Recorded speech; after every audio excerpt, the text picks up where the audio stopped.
छत्तीसगढ़ में कैंसर महामारी का रूप लेता जा रहा है। 33 जिलों वाले छत्तीसगढ़ में हर दिन औसतन 43 लोगों की कैंसर से मौत हो रही है। सरकारी आंकड़ों की माने तो छत्तीसगढ़ में कैंसर पीड़ित हर दूसरे व्यक्ति को अपनी जान गंवानी पड़ रही है। सरकार दावा करती है कि कैंसर से निपटने के लिए पर्याप्त इंतजाम किए जा रहे हैं, लेकिन जमीनी हकीकत अलग है।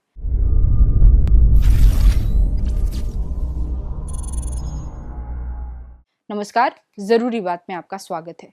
छत्तीसगढ़ में कैंसर ने दूसरे राज्यों को पीछे छोड़ दिया है। मुंह के कैंसर से लेकर फेफड़े के कैंसर तक के मरीज राज्य के हर हिस्से में बढ़ते जा रहे हैं। सरकारी आंकड़ों की माने तो राज्य में लगभग 30,000 कैंसर पीड़ित हैं, लेकिन इस आंकड़े का दूसरा सच ये है कि अधिकांश कैंसर पीड़ित अस्पतालों के दरवाजों तक भी नहीं पहुंच पाते और वो कभी भी सरकारी आंकड़ों में दर्ज नहीं हो पाते। राज्य में कैंसर की भयावहता का अनुमान इससे लगाया जा सकता है कि 2022 में राज्य में कैंसर पीड़ितों की संख्या 29,253 थी और उसी साल कैंसर से मरने वालों का आंकड़ा था 16,057।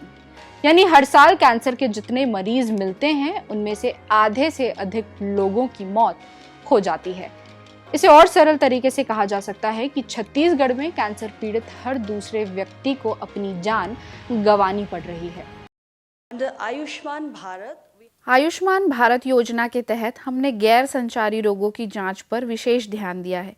यह जांच 30 वर्ष और उससे अधिक आयु के लोगों के लिए की जा रही है। इसके तहत मधुमेह जैसी बीमारियों की अनिवार्य जांच की जाती है, क्योंकि भारत में मधुमेह के मामले लगातार बढ़ रहे हैं। भारत को अब दुनिया की मधुमेह राजधानी के रूप में जाना जाता है और यह कोई बहुत अच्छी उपाधि नहीं है जिसे हमने अर्जित किया है। इस चुनौती को देखते हुए हम 13 वर्ष और उससे अधिक आयु के लोगों में मधुमेह, उच्च रक्तचाप और 3 सामान्य प्रकार के कैंसर की जांच कर रहे हैं।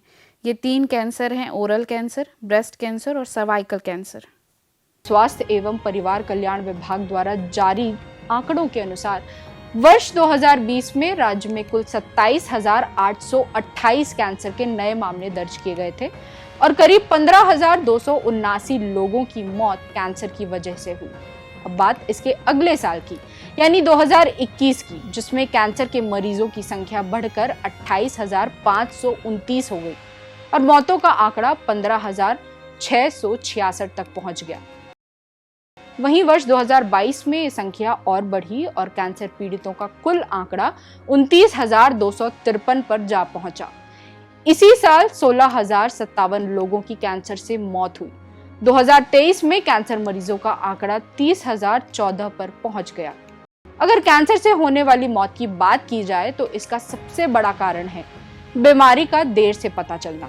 अक्सर लोग शुरुआती लक्षणों को नजरअंदाज कर देते हैं या जानकारी के अभाव में समय पर डॉक्टर के पास नहीं जाते, जिससे बीमारी तब सामने आती है जब गंभीर अवस्था में पहुंच चुकी होती है। दूसरा बड़ा कारण है इलाज की लागत। कैंसर का इलाज लंबा और महंगा होता है और अधिकांश लोग इसे अपनी जेब से चुकाते हैं। यह आर्थिक बोझ इलाज को अधूरा छोड़ने या टालने का कारण बनता है। तीसरा कारण है बीमारी के बारे में जागरूकता की कमी। ग्रामीण और दूर दराज के इलाकों में लोगों को ये जानकारी नहीं होती है कि कैंसर के लक्षण क्या हैं और किस समय पर जांच कराना जरूरी है। इसके अलावा राज्य में तृतीयक देखभाल जैसे कि कैंसर के विशेष अस्पताल या उपचार केंद्र की संख्या सीमित है और वे अधिकांश शहरों में स्थित हैं। दूर दराज के क्षेत्रों से वहां तक पहुंचना मुश्किल होता है, जिससे समय पर इलाज मिल पाना संभव नहीं हो पाता। कई बार तो मरीजों की मौत रास्ते में ही हो जाती है। छत्तीसगढ़ में अधिक संख्या में पुरुषों और महिलाओं द्वारा शराब एवं तंबाकू का सेवन मुंह और गले के कैंसर का मुख्य कारण है। इसके अलावा पुरुषों में फेफड़ों का कैंसर भी पाया जाता है। इसी तरह महिलाओं में ग्रीवा यानी सर्वाइकल कैंसर के मामले सर्वाधिक हैं, जिसके पीछे मुख्य रूप से संक्रमण और स्वच्छता की कमी बड़ा कारण है।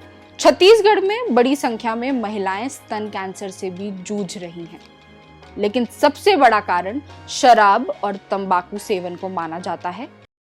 कैंसर को रोकने के लिए उसके कारणों पर रोक की जरूरत है, लेकिन सरकारें न तो कैंसर को रोक पा रही हैं और ना ही उसके कारणों को।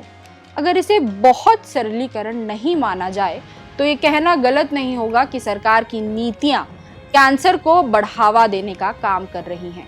केंद्र सरकार के आंकड़े बताते हैं कि छत्तीसगढ़ में लगभग 35% पुरुष और लगभग 2% महिलाएं शराब का सेवन करती हैं। देश के औसत की बात करें तो देश में 22.4% पुरुष और केवल 0.7% महिलाएं शराब पीती हैं। ये अंतर स्पष्ट रूप से दर्शाता है कि छत्तीसगढ़ में नशे की प्रवृत्ति अन्य राज्यों की तुलना में अधिक गंभीर है।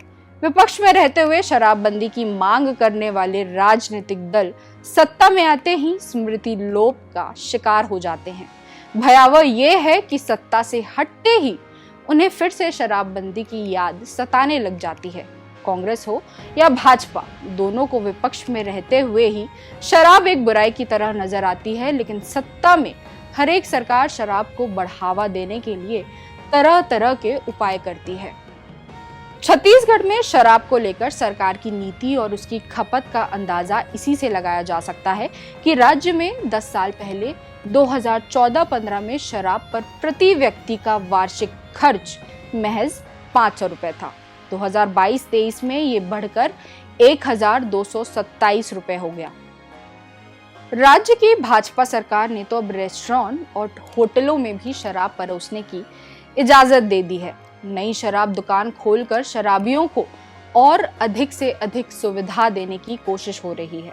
ये और बात है कि राज्य के कई हिस्सों में इसी शराब के कारण होने वाले कैंसर की जांच और इलाज के लिए खोले गए अस्पताल में डॉक्टरों की नियुक्ति सरकार आज तक नहीं कर पाई। कैंसर के इलाज की सुविधाओं के विस्तार की बात तो जाने ही दें।